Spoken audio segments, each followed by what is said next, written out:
in 2012. And our grant-making foundations that are members of Global Washington have increased the dollar amount that they devote to international issues by 82% in the past 5 years. There's a lot to be optimistic about. Our local economy is booming, our national economy is booming, and the economic forecasts are very positive for the future.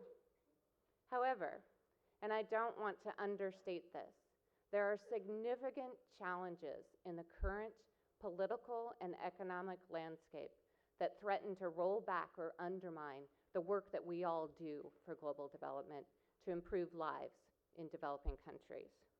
And there are global trends that were happening well before the Trump administration. The rise of nationalism around the world, the increasing gap between the rich and the poor, and mass migration on a scale we've never seen in recorded history.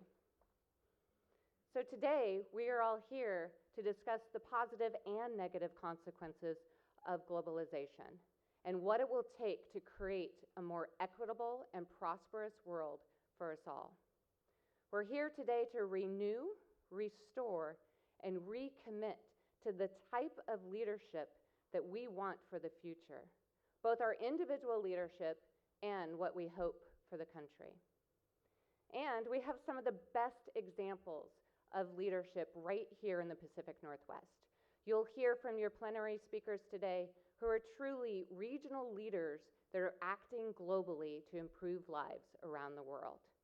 I hope you feel inspired today and make a connection that will advance your work. I felt inspired actually last week when I read the comments that you all submitted when you registered for the conference. We asked all attendees to tell us what defines effective global leadership. And I want to read just two of them here this morning.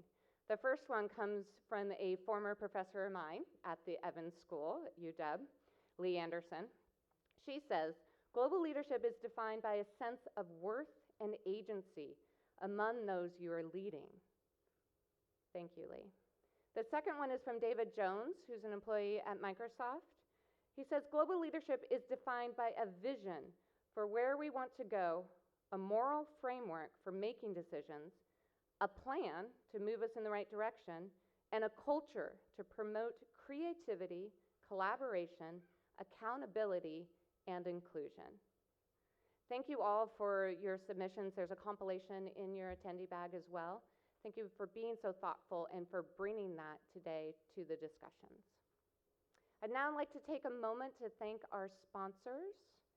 First, we have Microsoft. Next, the Gates Foundation and Seattle International Foundation. Next, World Bicycle Relief, Waldron and Lane Powell. And then we have Mercy Corps, FSG, PATH, Landesa, and Global Impact.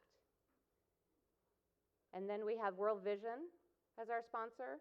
And then if you haven't looked in your bags at all, you have Theo chocolate in your bag. So they're our in-kind sponsor, along with Bead for Life. There's beautiful necklaces in your bags as well. Also wanted to thank Columbia Bank and Rainmaker TV for their support today.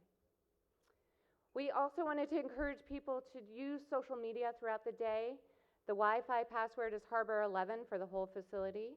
There's our hashtag for tweeting and social media. We also have this really great app called Whova, and hopefully you should download it throughout the day. And if you do have it downloaded, please pull out your cell phone. So we are going to do something fun this morning. We have polls that are loaded into the app. So open up the app, and you should receive a notification, a pop-up, or go to your messages. And you'll be able to do a quick poll this morning. So I said earlier, this is the 9th annual Global Washington Conference.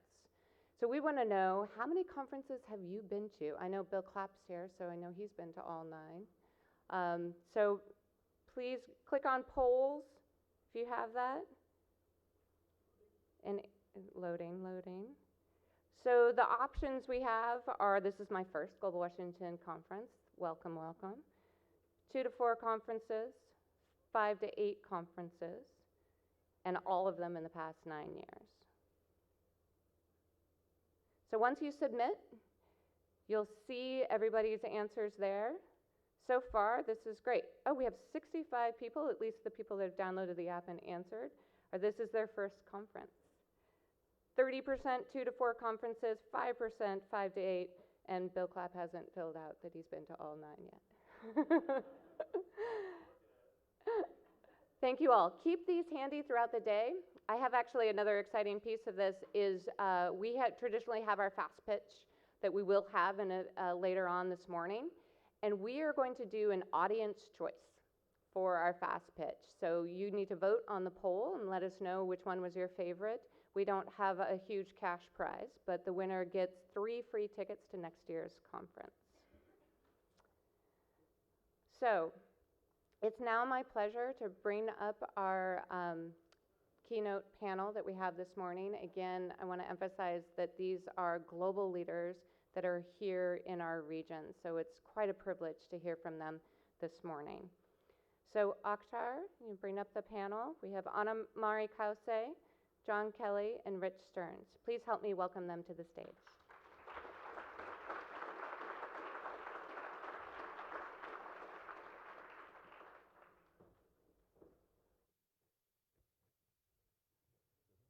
Good morning. Come on, people. We've got a great panel here, and thank you all so much for joining us this early morning in beautiful Seattle, whatever the weather may be. It is always beautiful here. And thank you for those that have come from outside of Seattle to join us. We are very excited for all of you to be here with us. It is our 9th conference, and we are very excited to continue bringing, as part of our commitment to global development, a venue for rich conversations. Today we have 3 amazing individuals on our panel. A great university leader, Anna Marie Kause, who I've never seen a university president so active on social media. But that actually shows a whole openness to leadership. So we are very excited for welcoming Anna Marie to the stage. Richard Stern represents one of the largest development agencies in the world. It is an organization that has impacted the lives of tens of millions of people for a very long time. But very importantly, it is also an organization which is faith-based, and in today's political discourse, World Vision is playing a very important role in ensuring that we keep continuing to look outside. So please join me in welcoming Richard Stern. And John, who is now at Starbucks, was at Microsoft.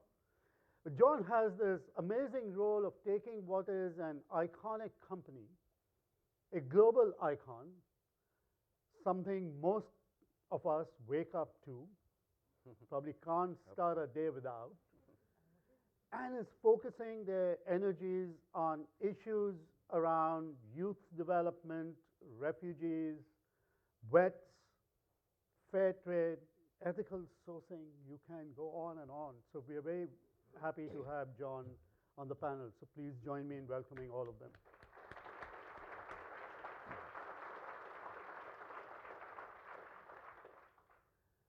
So the theme of our conference is renewing global leadership.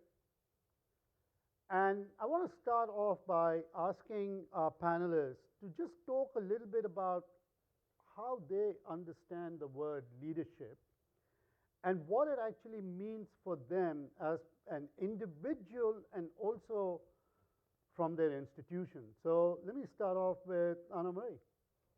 Okay, thank you. One of the things that I really enjoy doing is I teach a freshman seminar every other year. It keeps me kind of in touch with the students. It reminds me, what I love and why I entered the academy. And this last year, I taught one on leadership. And one of the things that we really talked about is, I think, for many people, leadership is about a leader. And, the leader is someone that's up there. And a lot of what we talked about was a process of leadership, because we are all leaders. And one of the things that we really want to communicate to our students is that whatever your position is, you have leadership opportunities. You know, I very much grew up leading from the margins. I mean, I never thought that someone like myself, you know, I came to this country as a refugee, I'm Latina, I'm lesbian, you know, could ever be in a position like this. I mean, it just wasn't in the cards. I remember at some point going to a women's retreat where they were talking to us about being deans or presidents and that kind of thing. And I said, oh, that's, you know, kind of fun, but that's not even possible for me. But that didn't mean that I ever thought that I was not going to be a leader. And I think that there are different ways.